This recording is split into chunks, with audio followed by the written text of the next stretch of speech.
Hello everyone, welcome to B2E learning. बेटा last class में हमने एंडो मेम्ब्रेन सिस्टम के पार्ट 1 का डिस्कशन किया। अब आज हम स्टार्ट कर रहे हैं एंडो मेम्ब्रेन सिस्टम में द रिमेनिंग मोस्ट पोर्शन। बेटा इसमें हम पढ़ेंगे लाइसोसोम एंड वैक्यूल। हमने 4 ऑर्गेनेल्स के बारे में बात की थी, ER, गोल्जी कॉम्प्लेक्स, जिनके मेन फंक्शन क्या थे। ER का protein formation, lipid formation, steroid formation, intracellular exchange, mechanical support, etcetera etcetera. Golgi complex के मेन फंक्शन क्या थे बेटा? Processing, packaging, secretion. अब उसी गोल्जी एपरेटस से एक और स्ट्रक्चर बनती है, वेसिकुलर स्ट्रक्चर बनती है, सिंगल मेम्ब्रेन बाउंड स्ट्रक्चर बनती है, जिसे हम नाम दे रहे हैं लाइसोसोम। तो आज का हमारा फर्स्ट टॉपिक है लाइसोसोम। बेटा लाइसोसोम है क्या? लाइसोसोम एक मेम्ब्रेन बाउंड स्ट्रक्चर है, सिंगल मेम्ब्रेन बाउंड है। और ये स्ट्रक्चर बनी किससे है? ये बनी है बेटा गोल्जी कॉम्प्लेक्स के पैकेजिंग प्रोसेस से। इसको ध्यान से समझना। अगर किसी बच्चे ने लास्ट क्लास में पैकेजिंग का मतलब नहीं समझा है तो वो इसको ध्यान से समझ ले। ये पैकेजिंग का मतलब होता है उसके चारों तरफ एक कोटेड मेम्ब्रेन जो है उसको लगा दे, राइट। बेटा आप लाइसोसोम के बारे में काफी कुछ जानते होंगे पहले से, जैसे कि लाइसोसोम को हम बोल सकते हैं suicidal bag of the cell. Suicidal bag of the cell. अगर आपको इसका रीजन जानना है तो भाई हम कहेंगे इसके पास में हाइड्रोलाइटिक एंजाइम है, डाइजेस्टिव एंजाइम है। कई बार अगर कोई ऑर्गेनिज्म अपने किसी ऑर्गन को खत्म करना चाहता है, जस्ट लाइक मैं बात करूं टेडपोल की। टेडपोल जो है वो है लार्वा स्टेज। जब वो मैच्योर फ्रॉग में कन्वर्ट होगा तो उसको अपनी टेल को डिसॉल्व करना पड़ेगा। टेल को डिसॉल्व करने के लिए वो क्या करेगा बेटा? अपना ये जो भी पर्टिकुलर लाइसोसोम है सेल्स में, उन सबको बस्ट करवा देगा। उससे कैथेप्सिन नाम के एंजाइम रिलीज होंगे और वो एंजाइम क्या करेंगे? इस पूरी की पूरी टेल को डिसॉल्व कर देंगे, राइट। तो सबसे पहले अगर हम लाइसोसोम के बारे में बात करें, लाइसोसोम है क्या? लाइसोसोम इज एक मैं छोटा सा वेसिकल्स बना रही हूं बेटा, एक छोटा सा वेसिकल बना रही हूं, ठीक है। इस तरीके से एक सिंगल मेम्ब्रेन बाउंड स्ट्रक्चर है लाइसोसोम। इसकी पीएच क्या है बेटा? देखो बाहर है साइटोसोल और बाहर साइटोसोल के अंदर पीएच है 7.2। ये एक वेसिकुलर स्ट्रक्चर है जो कि गोल्जी बॉडी की पैकेजिंग प्रोसेस से बना है और इसके अंदर बहुत सारे एंजाइम, हाइड्रोलाइटिक एंजाइम भरे हुए, लेकिन वो सारे के सारे हाइड्रोलाइटिक एंजाइम अभी इनएक्टिव हैं। इन एंजाइम्स को हम बोलते हैं एसिड हाइड्रोलेज। इन एंजाइम को हम बोलते हैं एसिड हाइड्रोलेज। 50 से ज्यादा एसिड हाइड्रोलेज जो है बेटा वो इसके अंदर प्रेजेंट है। इसमें इसके अंदर इंक्लूड है बेटा लाइपेज, कार्बोहाइड्रेट,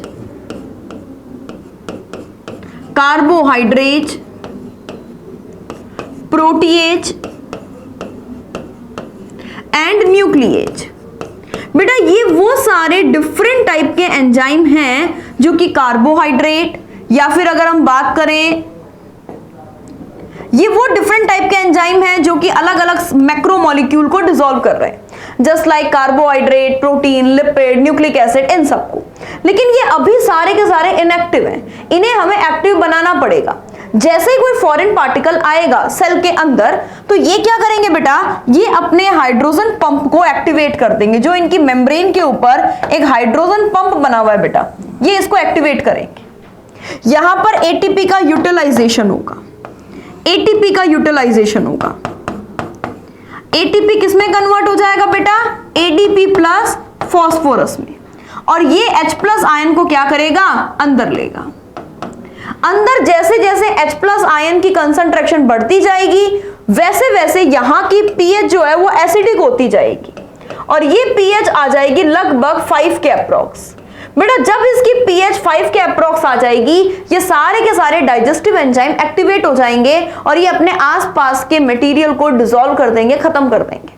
बात समझ रहे हो बेटा? इसका मतलब ये कब एक्टिवेट रहते हैं? ये एक्टिवेट रहते हैं एसिडिक पीएच पर और ये एसिडिक पीएच है 5। ये carbohydrate, protein, lipid, nucleic acid इनको क्या कर देंगे? डिसॉल्व कर देंगे। अब एक मोस्ट इंपॉर्टेंट बात, ये कहां कहां पे प्रेजेंट होता है? ऑलमोस्ट ये सभी एनिमल सेल में प्रेजेंट है, ऑलमोस्ट सभी एनिमल सेल में प्रेजेंट है। लेकिन अगर मैं बात करूं एक्सेप्शन, तो बेटा एक तो मैमेलियन आरबीसी, मैमेलियन आरबीसी में बेटा ये एब्सेंट है, मैमेलियन आरबीसी में। सीव ट्यूब में भी प्रेजेंट नहीं है बेटा, सीव ट्यूब में भी प्रेजेंट नहीं है। और प्लांट के अंदर ये बहुत ज्यादा डेवलप नहीं होते लाइसोसोम। प्लांट में जो प्लांट की वैक्यूल है उसी के अंदर डाइजेस्टिव एंजाइम प्रेजेंट होते हैं। तो ये ध्यान रखना, ये प्लांट में लेस फ्रीक्वेंट है, less frequent in plant, less frequent in plants. अच्छा मैम, और कोई ऑर्गेनिज्म है जिसमें ये बहुत डेवलप है? बेटा सोचो, सबसे ज्यादा डाइजेशन का काम किसका है? फंगस का। फंगस क्या करता है? आसपास के डेड ऑर्गेनिक मैटर को पूरी तरीके से तोड़ देता है। तो ये सबसे ज्यादा मोस्टली डेवलप किस में होंगे? Mostly develop in fungus, mostly develop in fungus. ये फंगस में बेटा सबसे ज्यादा डेवलप होंगे, ये बात ध्यान रहेगी, इसमें कोई दिक्कत नहीं। एक और मोस्ट इंपॉर्टेंट बात, बेटा लास्ट क्लास में हमने गोल्जी बॉडी पढ़ा था। वो गोल्जी बॉडी जो है वो अलग अलग सेल में अलग अलग टाइप का होता है, मतलब एक सेल का गोल्जी बॉडी बिल्कुल एक जैसा है। ऐसे ऑर्गनली को बोलते थे प्लियोमॉर्फिक ऑर्गनली, क्योंकि वो अलग अलग सेल में अलग अलग टाइप का है। लेकिन जो हमारा लाइसोसोम है ये एक ही सेल में अपने डिफरेंट फॉर्म्स जो है वो शो करता है, इसीलिए हम इसको और क्या बोल सकते हैं? Polymorphic organelle. इसीलिए हम इसे और क्या बोल सकते हैं बेटा? Polymorphic organelle. मतलब एक ही सेल के अंदर इसके बहुत सारे फॉर्म जो है वो बन जाएंगे। समझ रहे हो बेटा? देखो किस तरीके से अलग अलग फॉर्म बन जाएंगे, एक बार ध्यान से सुनना। जस्ट सपोज ये एक सेल है, ये बेटा एक सेल है, काफी बड़ी सी एक सेल ले लेते हैं हम। ये बेटा एक प्रॉपर एक सेल है, ठीक है, कोई दिक्कत नहीं, सेल बना ली। इस सेल के अंदर बच्चा हम बात करें, ये न्यूक्लियस है, डबल मेम्ब्रेन बाउंड न्यूक्लियस, ये न्यूक्लियस है बेटा, कोई दिक्कत तो नहीं है। अगर आप चाहो तो proper nuclear membrane, nuclear pore वगैरह जो पार्ट है वो बना सकते हो। ये हो गई हमारी न्यूक्लियर मेम्ब्रेन, और न्यूक्लियर मेम्ब्रेन के चारों तरफ का पार्ट जो हो गया ये हो गया हमारा ईआर। डन। ईआर से आगे क्या डेवलप हो रहा है, मैं लिख देती हूं, mention properly, nucleus, ER. ER की पैकेजिंग प्रोसेस से बना था बेटा, सॉरी, ईआर से बना था गोल्जी बॉडी, और गोल्जी बॉडी की पैकेजिंग प्रोसेस से जो स्ट्रक्चर बनी है उसको हम बोलते हैं बेटा लाइसोसोम। लाइसोसोम, हाँ बेटा, इसके अंदर बहुत सारे डाइजेस्टिव एंजाइम फिल हैं। ये है हमारा प्राइमरी लाइसोसोम। अब आप खुद देखना, ये लाइसोसोम एक सेल के अंदर कितने सारे फॉर्म बनाता है। गोल्जी बॉडी की पैकेजिंग प्रोसेस से बनने वाली स्ट्रक्चर है ये, गोल्जी बॉडी की पैकेजिंग प्रोसेस से बनने वाली स्ट्रक्चर है ये। दिस इज गोल्जी बॉडी, इसकी पैकेजिंग से क्या बना है? Primary lysosome. इसके अंदर बहुत सारे एंजाइम है, बट वो सारे एंजाइम इनएक्टिव है। इस वजह से हम इसे और क्या कह सकते हैं? हम इसे कह सकते हैं स्टोरेज ग्रेन्यूल। हम इसे कह सकते हैं बेटा स्टोरेज ग्रेन्यूल। ये हमारे लाइसोसोम का फर्स्ट पार्ट है जिसमें इनएक्टिव एंजाइम प्रेजेंट है। डन। अब मान लो सेल ने बाहर से कोई मटेरियल खाया, बाहर से कोई मटेरियल जो है वो सेल ने अपने अंदर लिया, ये आ गया बेटा वो मटेरियल जो सेल ने खाया है। इसे हम बोल सकते हैं, कोई सॉलिड पार्टिकल है तो फेगोसोम। फेगोसोम, ये सेल ने अंदर की तरफ कोई मटेरियल लिया है, सेल अंदर की तरफ कोई मटेरियल लेता है, इसे हम बोलते हैं एंडोसाइटोसिस। और ये एंडोसाइटोसिस का ही पार्ट है जिसको हम नाम दे रहे हैं फेगोसाइटोसिस। फेगोसाइटोसिस। अब बेटा इसका डाइजेशन होगा, तो ये जो फेगोसोम है, ये फेगोसोम जो है ये प्राइमरी लाइसोसोम के साथ में जाके जुड़ जाता है। एक्चुअली लाइसोसोम जाके इस फेगोसोम के साथ में अटैच हो जाता है। डन। और यहां पर और बेटा यहां पर एक और लाइसोसोम हमको देखने को मिलता है। इस लाइसोसोम को हम बोलते हैं सेकेंडरी लाइसोसोम। प्राइमरी लाइसोसोम था, उसके एंजाइम इनएक्टिव थे, जैसे ही वो फेगोसोम से जुड़ेगा वो अपनी पीएच को 5 कर लेगा और एक्टिवेट हो जाएगा। प्राइमरी लाइसोसोम प्लस फेगोसोम ये मिलके क्या बना रहे हैं? Secondary lysosome.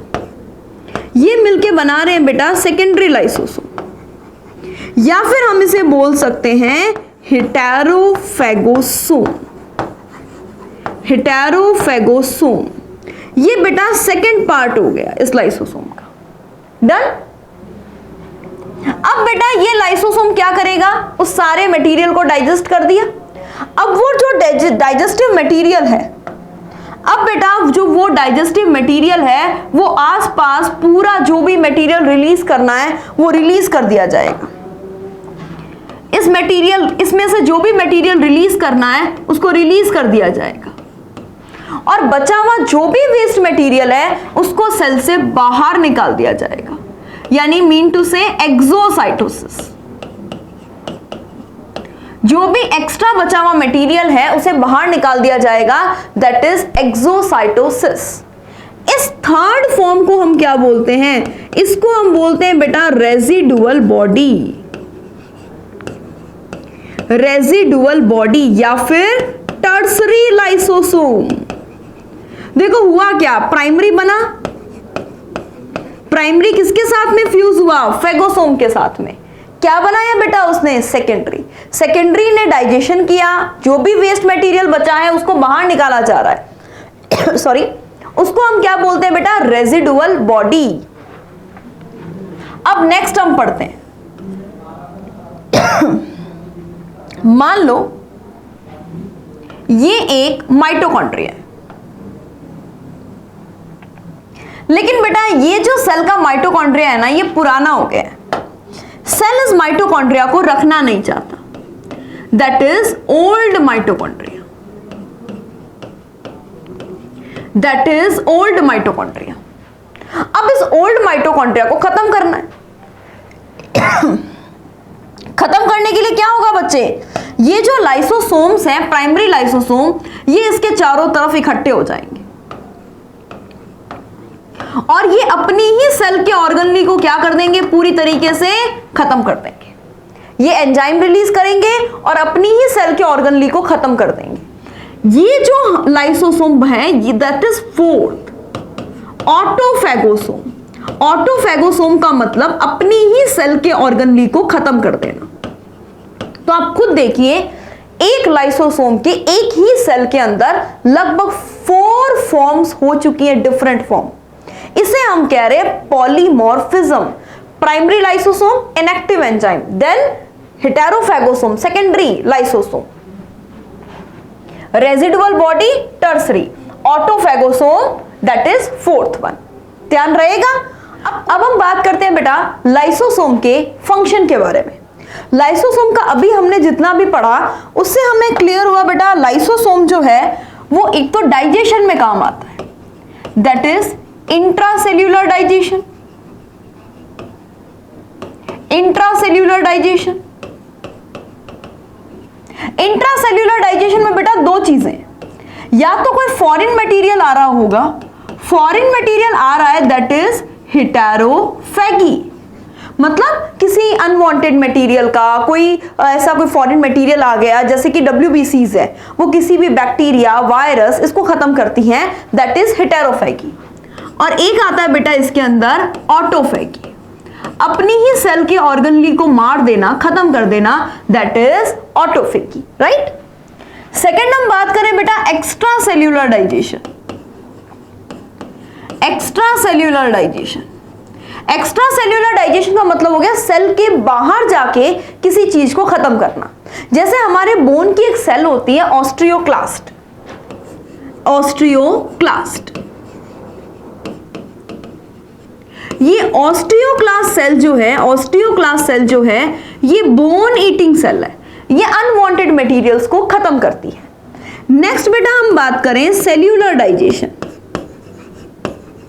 सेल्यूलर डाइजेशन कई बार कुछ कंडीशंस में सेल अपने पूरे के पूरे मटेरियल को खत्म करती है, मतलब सेल एक तरीके से सुसाइड कर लेती है, तभी हम लाइसोसोम को suicidal bag of the cell कहते हैं। इसका एक छोटा सा एग्जांपल अपन लें, ड्यूरिंग मेटामॉर्फोसिस। बेटा मेटामॉर्फोसिस के टाइम पर जो टेडपोल है, लार्वल टेडपोल, वो फ्रॉग में कन्वर्ट होता है। तो इस टाइम पे क्या किया जाता है, जो टेल पार्ट है उसे रिमूव किया जाता है, रिमूवल ऑफ टेल। बेटा टेल पार्ट जो है उसको रिमूव किया जाता है और इस पूरी प्रोसेस को हम बोलते हैं सेल्यूलर डाइजेशन। डन। तो नेक्स्ट अपन स्टार्ट करते हैं बेटा वैक्यूल। लाइसोसोम के बाद हमारा नेक्स्ट पार्ट जो है दैट इज वैक्यूल। वैक्यूल सबसे पहली बात तो यूनिवर्सल स्ट्रक्चर नहीं है, ये प्लांट सेल में प्रेजेंट होता है बेटा, सिंगल मेम्ब्रेन बाउंड स्ट्रक्चर है। ठीक है, जैसे मान लो ये मैं एक प्लांट सेल बनाऊं, this is our plant cell, ये बेटा एक प्लांट सेल है। ठीक है, थोड़ी बड़ी बन गई क्या, कोई नहीं। इस प्लांट सेल के अंदर मैं बेटा एक स्ट्रक्चर बना देती हूं, ये स्ट्रक्चर जो लगभग प्लांट सेल का 90% वॉल्यूम कवर कर दे। इस स्ट्रक्चर को हमने बोला है वैक्यूल। और इस वैक्यूल बनने की वजह से जो प्लांट सेल का न्यूक्लियस है वो कहां चला गया है, वो बेटा साइड में चला गया है। मतलब 90% वॉल्यूम जो है ना सेल का, वो वैक्यूल कवर कर रही है। इस वैक्यूल के अंदर क्या क्या मटेरियल मिलेगा आपको, इस वैक्यूल में आपको मिलेगा बेटा वाटर, शैप, बेटा मिनरल्स, और इसके अलावा एक्सक्रीटरी मटेरियल, इसके अलावा बच्चे एक्सक्रीटरी मटेरियल मिलेगा बेटा इसके अंदर। सेकेंड मोस्ट इंपॉर्टेंट बात, इस वैक्यूल की मेम्ब्रेन को हम क्या कहेंगे,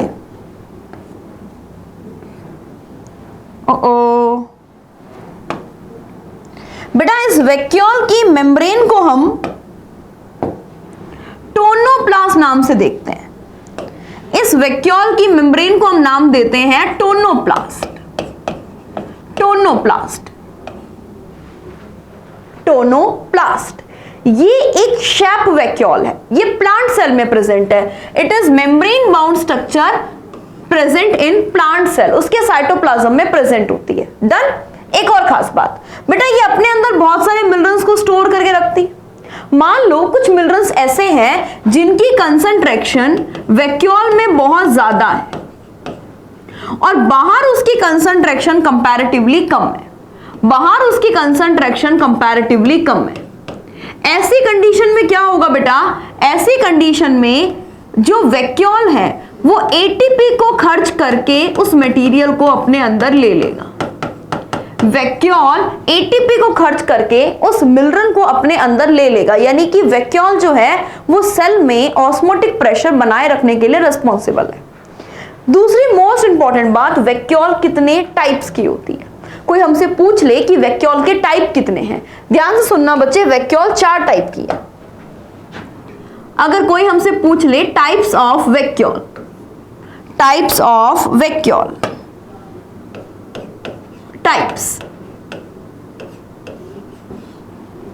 बेटा 4 टाइप की वैक्यूल जो है वो हम पढ़ेंगे।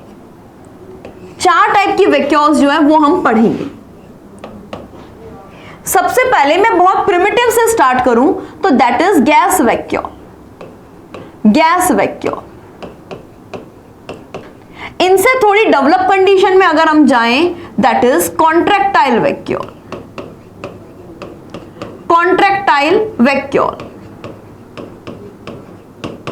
फर्स्ट हमने कौन सा पढ़ा था, gas vacuole.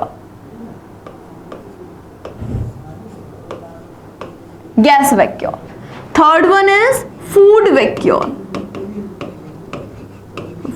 Vacuole and fourth one is shape vacuole. Done. सबसे पहले कोई अगर हमसे बात करे ये गैस वैक्यूल कहां प्रेजेंट होगी, तो बच्चे आप ही को बताना है गैस वैक्यूल, क्योंकि आप पढ़ चुके हैं गैस वैक्यूल प्रोकैरियोट का फीचर है, इसके ऊपर कोई मेम्ब्रेन नहीं होती। सबसे पहले तो मैं मेम्ब्रेन की बात करूं, मेम्ब्रेन बाउंड कौन कौन है, क्या इस पे मेम्ब्रेन प्रेजेंट है? नहीं। कॉन्ट्रैक्टाइल वैक्यूल में मेम्ब्रेन है बेटा, फूड वैक्यूल में मेम्ब्रेन है, और शेप वैक्यूल की मेम्ब्रेन तो अभी हमने पढ़ी है, दैट इज टोनोप्लास्ट। डन। चलिए नेक्स्ट बेटा, ये प्रेजेंट कहां पे होता है?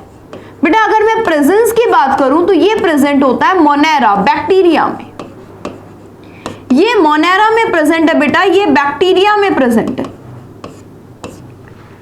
कॉन्ट्रैक्टाइल वैक्यूल कहां पे प्रेजेंट होती है? कुछ प्रोटिस्टन में प्रेजेंट है, सम प्रोटिस्ट। कौन कौन से प्रोटिस्ट है बेटा? ये जैसे कि अमीबा में प्रेजेंट है बेटा। फूड वैक्यूल कहां प्रेजेंट है? ये भी कुछ प्रोटिस्ट में प्रेजेंट है। It is also present in some protist like paramecium. और शेप वैक्यूल कहां पे प्रेजेंट है? हायर प्लांट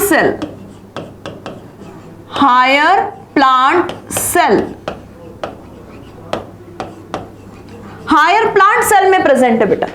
अब अगर हम बात करें इनके फंक्शंस की, गैस वैक्यूल का फंक्शन क्या है? बेटा एक्चुअली इसमें कोई मेम्ब्रेन नहीं है, तो ये जस्ट गैस का एक मॉलिक्यूल है। गैस का मॉलिक्यूल कर क्या रहा है? आपने एक बैलून देखा, उस बैलून के अंदर हवा नहीं है बेटा, तो अगर हम उसे पानी में डालेंगे वो इजीली क्या हो जाएगा? सेटल डाउन हो जाएगा। अगर मैंने उसके अंदर एयर फिल कर दी तो वो इजीली फ्लोट करता रहेगा। यानी बायोन्सी वो टेंडेंसी है जो किसी भी बॉडी को फ्लोट करने की पावर देता है। गैस वैक्यूल जो है ये बैक्टीरिया को बायोन्सी प्रोवाइड करेगा,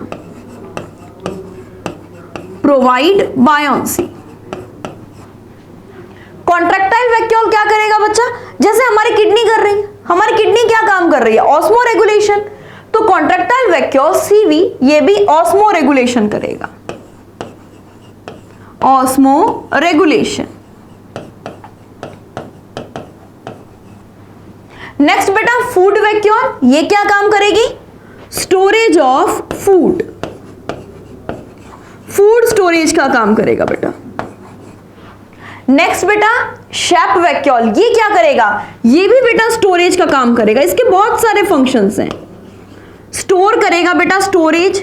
एक बेटा ये ऑस्मोटिक प्रेशर मेंटेन करेगा प्लांट सेल का, maintain osmotic pressure of the cell.